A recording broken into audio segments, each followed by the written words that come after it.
जय श्री राम दोस्तों, स्वागत है आप सभी का सनातन धर्म यात्रा में।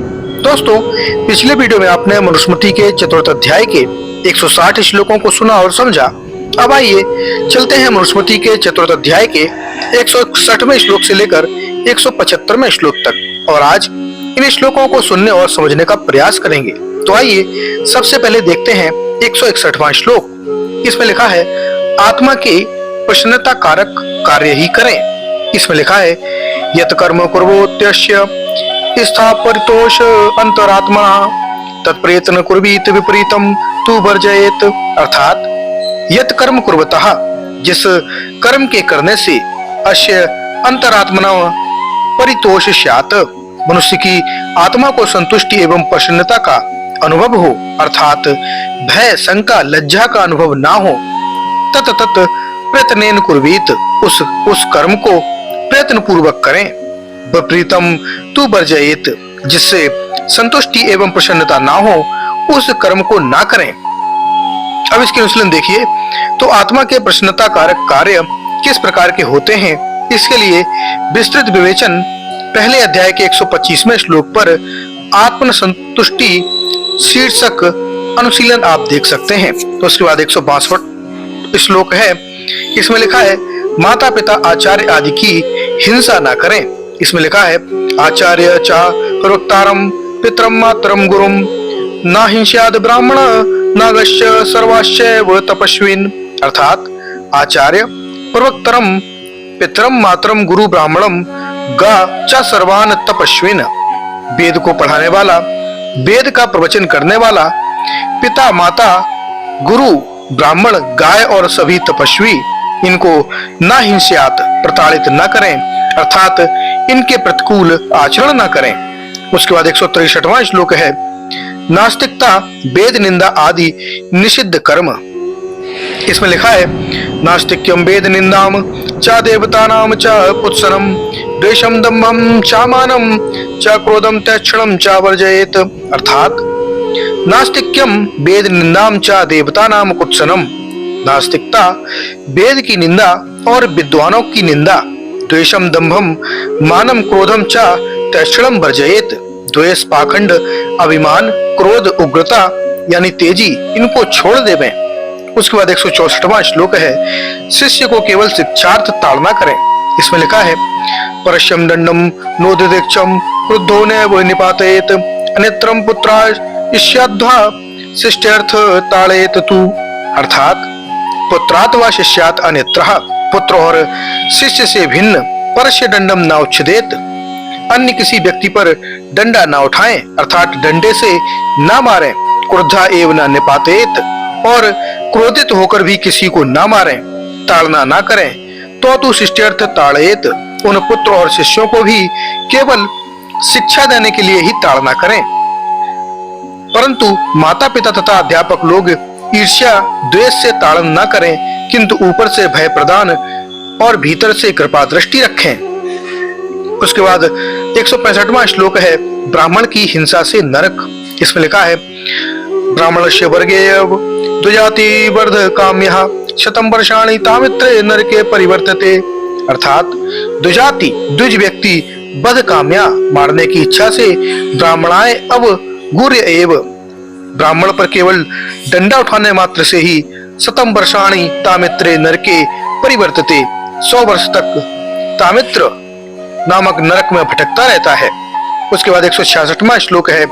इसमें लिखा है, ताड़ेत्ता तृणेनापि सरंभान मति पूर्वकम एक विंशात्मा जाति पापयोनिषु जायते। अर्थात मति पूर्वकम जानबूझकर, सरंभात क्रोध पूर्वक, तृणेन अपि तिनके से भी, ताड़ेत्वा मारने से वह व्यक्ति एक विशिन्तिम आ जाती ही 21 जन्मों तक पाप योनिषु जायते है, पाप योनियों में यानी कुत्ता बिल्ली आदि में जन्म लेता है। उसके बाद 167वां श्लोक है। इसमें लिखा है, अयोध्यमानस्योद्यापद्य ब्राह्मण स्याद मृगन्तः दुखम सुह मादाप्नोति प्रेत्य प्राज्यत्यः नरः।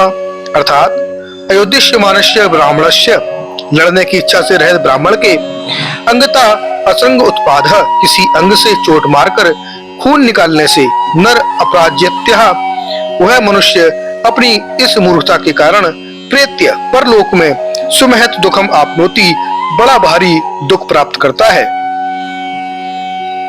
उसके बाद 168वां श्लोक है, इसमें लिखा है शोणितम यावता पांशु संघ्रति महितलात तापतो अब्दान मूत्रागदय शोणितो पाद को दहते, अर्थात शोणितम ब्राह्मण के शरीर से निकला हुआ खून महितलात यावता पांशून संघ्रति, पृथ्वी के जितने धूली कणों को ग्रहण करता है, अर्थात जितने धूली कण उस रक्त से भीगते हैं। शोणित उत्पाद कहा, वह रक्त निकालने वाला अमूत्र पर जन्मों में तावता अब्दान, उतने ही वर्षों तक अन्य हिंसक जीवों द्वारा अद्यते खाया जाता है। उसके बाद 169वां श्लोक है, इसमें लिखा है न कदाचित दुजे तस्मा दुजान बहुरुते अपि न ताड़ेते तृणनो अपि न गात्रा वेद शक, अर्थात तस्मात इसलिए कदाचित दुजे न अवगुरेत अपि, कभी किसी ब्राह्मण पर डंडा भी न उठावे, तृणन अपि न ताड़ेत, तिनके से भी न मारे, गात्रात अशक न स्त्रवेत, ब्राह्मण के शरीर से लहू न बहाएं। अब इसकी अनुशीलन देखिए तो 165 से 169 तक के श्लोक निम्न प्रकार से प्रक्षिप्त हैं। पहला कारण है अंतर विरोध। 165वें श्लोक में प्रदर्शित नरक की मान्यता मनुविरुद्ध है, अतः यह श्लोक प्रक्षिप्त है। शेष 166 से 169 तक के श्लोक इसके प्रक्षिप्त होने से स्वतः प्रक्षिप्त सिद्ध हो जाते हैं, क्योंकि इस श्लोक में उनका आधारभूत श्लोक है। नरक मनुविरोधी मान्यता है, इसके लिए विशेष समीक्षा चौथे अध्याय के 80 से 91वें श्लोक पर अंतर विरोध शीर्षक में देखिए। इन श्लोकों में एक कर्म द्वारा या विभिन्न नीच योनियों में जाने का कथन और निर्णय करना मनुविरुद्ध है। मनु अनेक कर्मों के आधार पर योनियों की प्राप्तियां मानते हैं, और वह भी उत्तम मध्यम अधम आधार पर, किसी एक योनि का निश्चय नहीं देते, जैसा कि 12वें अध्याय के 309वें श्लोक में तथा 39 से 52वें श्लोक में वर्णित है। इस आधार पर ये सभी श्लोक प्रक्षिप्त हैं। दूसरा कारण है प्रसंग विरोध। यह श्लोक पूर्व पर प्रसंग विरुद्ध है। 164वें श्लोक में किसी को न मारने और न हिंसा करने का कथन है। 170वें श्लोक में हिंसाकर्ता का फल प्रदर्शित है। इस प्रकार 117वां श्लोक 164वें से संबद्ध है या अर्थवाद रूप है। उस संबद्धता को इन श्लोकों ने भंग कर दिया है, और बीच में केवल ब्राह्मण को न मारने का वर्णन, उसका फल कथन असंगत भी है।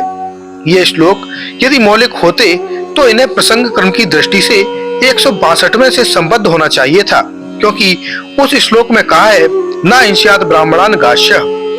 उससे संबद्ध न होकर कुछ श्लोकों के पश्चात पुनः उसी प्रसंग को शुरू करना असंगत है और इन्हें परवर्ती प्रक्षेप सिद्ध करता है।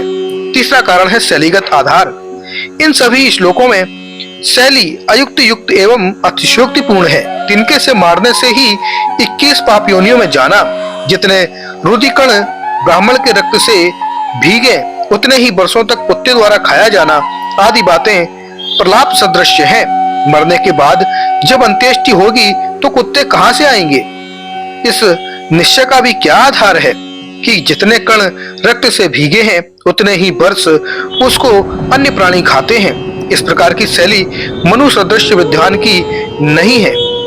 उसके बाद 117वां श्लोक है अधर्म निंदा एवं अधर्म से दुख प्राप्ति। इसमें लिखा है अधार्मिको नरो ही यस्य चापनियतम धर्म हिंसा तस्य यो नित्यम नेहाशो सुकुमेधते, अर्थात यह धार्मिक न रहा जो अधार्मिक मनुष्य है, चा और यश ही अनर्थम धर्म, जिसका अधर्म से संचित किया हुआ धन है, चा और यह नित्यम हिंसारत, जो सदा हिंसा में अर्थात बैर में प्रवृत्त रहता है, असो वह इस लोक और परलोक अर्थात परजन्म में सुखम न एदते, सुख को कभी प्राप्त नहीं हो सकता। उसके बाद 171वां श्लोक है, इसमें लिखा है नासीदनपि धर्मेण मनोधर्मे निवेशयेत अधार्मिकाणाम पापामानुषु पश्यन्नि पर्ययम्, अर्थात अधार्मिकाणाम पापानाम आशु विपर्ययम्, अधार्मिक पापियों का जैसा कि 174वें श्लोक में वर्णित रूप में यदि पापों से उनकी उन्नति और समृद्धि हो गई हो तो भी शीघ्र ही उल्टा विनाश होता है। पश्चन यह समझते हुए धर्मेण शोधन अपि, धर्माचरण से कष्ट उठाया हुआ भी अधर्मे मना ना निवेशयेत, अधर्म में मन को न लगावे, अर्थात धर्म का ही पालन करता रहे। उसके बाद 172वां श्लोक है, इसमें लिखा है, न धर्मस्य चरितो लोके सद्य फलति गौरिवः सनैरावर्तमानस्तु कर्तुमूलानि कर्तन्ति। अर्थात मनुष्य निश्चय करके जाने कि लोक इस संसार में गौ इव जैसे गाय की सेवा का फल दूध आदि शीघ्र प्राप्त नहीं होता, वैसे ही चरितः अधर्म सद्य न फलति, किए हुए अधर्म का फल भी शीघ्र नहीं होता। तू किंतु सनय कृत आवर्तमान, धीरे धीरे अधर्म कर्ता के सुखों को रोकता हुआ मूलानि कर्तन्ति, सुख के मूलों को काट देता है। पश्चात अधर्मी दुख ही दुख भोगता है। किया हुआ अधर्म निष्फल कभी नहीं होता, परंतु जिस समय अधर्म करता है उसी समय फल भी नहीं होता। इसलिए अज्ञानी लोग अधर्म से नहीं डरते, तथापि निश्चय जानो कि वह अधर्माचरण धीरे धीरे तुम्हारे सुख के मूलों को काटता चला जाता है।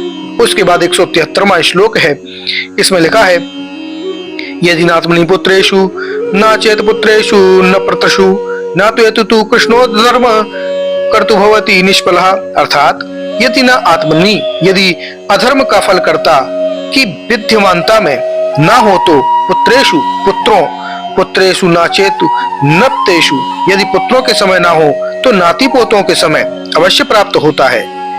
किंतु न एवं तू, यह कभी नहीं हो सकता कि कर्तु अधर्मा निष्फलम भवति, कर्ता का किया हुआ कर्म निष्फल होवे। अब इसके अनुसरण देखिए तो कर्म फल का भोक्ता कौन? चौथे अध्याय के 240वें श्लोक में कर्ता को ही सुकृत दुष्कृत का भोक्ता माना है, जबकि यहाँ किए हुए अधर्म का फल पुत्र पौत्रों तक प्राप्त होने का कहा है। इस प्रकार विरोध सा प्रतीत होता है, किंतु इनमें परस्पर विरोध नहीं है। वहाँ व्यक्तिगत स्तर पर किए जाने वाले सुकृत दुष्कृत का कर्ता को व्यक्तिगत रूप में ही भोक्ता माना है, जबकि यह प्रसंग अधर्म पूर्वक भोगों के संग्रह का है, जैसा कि चौथे अध्याय के 170 से 174वें श्लोक में वर्णित है। व्यक्ति हिंसा अधर्म आदि से चौथे अध्याय के 170वें श्लोक में जैसा कि वर्णित है, यदि धन संग्रह करता है और वह एकाएक समृद्ध होता हुआ भी दृष्टिगत होता है, किंतु अंततः समूल विनाश के रूप में उसे फल भोगना पड़ता है। अधर्म हिंसा आदि से प्राप्त किए धन भोगों के सेवन में जो भी पुत्र पौत्र आदि पारिवारिक जन सम्मिलित होते हैं, वे भी उस अधर्म के भागीदार होने के कारण उसके फल को भोगते हैं। इसकी पुष्टि के लिए हिंसा के प्रसंग में मनु की मान्यता 5वें अध्याय के 51वें श्लोक में देखिए। वहाँ हिंसा में किसी भी प्रकार भाग लेने वाले व्यक्ति 8 प्रकार के व्यक्तियों को अधर्मी पापी माना है। इसी प्रकार सभी अधर्मों के कामों को समझना चाहिए। जब वह अधर्मी है तो उसके दुख रूप का फल भी भारी होगा, किंतु कर्ता के भोगने योग्य निजी फल का कोई नहीं बांट सकता, जैसा कि चौथे अध्याय के 240वें श्लोक में वर्णित है। सब अपने अपने फल के भोक्ता स्वयं होते हैं।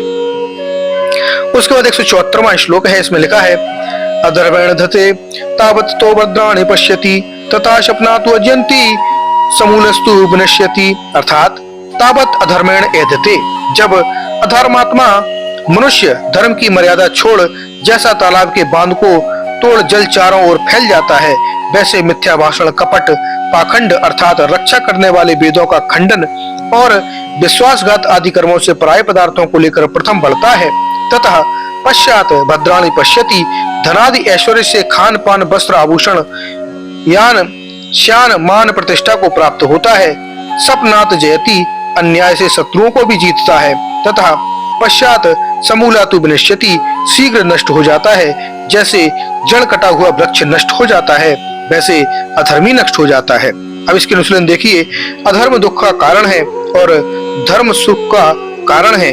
इस मान्यता की पुष्टि के लिए 6वें अध्याय के 64वें श्लोक पर आप देख सकते हैं। उसके बाद 175वां श्लोक है, इसमें लिखा है, सत्य धर्म का पालन करें। इसमें लिखा है, सत्य धर्माणि वृत्तेषु सोचे चैवार आत्मनिषदः शिष्यांच शिष्या धर्मेण भाग्य बाहुर्दशयतः। अर्थात इसलिए मनुष्य को योग्य है कि सत्य धर्म आर्य वृत्तेषु, सत्य धर्म और आर्य अर्थात उत्तम पुरुषों के आचरणों चा और सोचे भीतर बाहर की पवित्रता में सदा आरमेत सदा रमण करें।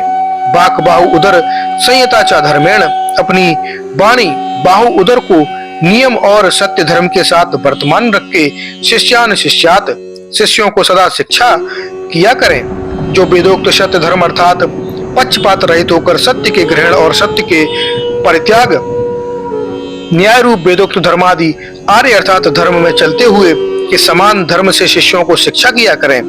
सत्य धर्म आर्य अर्थात आप्त पुरुषों के व्यवहार और सोच पवित्रता में ही सदा गृहस्थ लोग प्रवृत्त रहें और सत्यवाणी भोजन आदि के लाभ रहित हस्तपाद आदि की कुचेष्टा छोड़ धर्म में शिष्यों और संतानों को उत्तम शिक्षा सदा किया करें। तो दोस्तों, ये जानकारी आपको कैसी लगी कृपया कमेंट बॉक्स में अवश्य बताइए।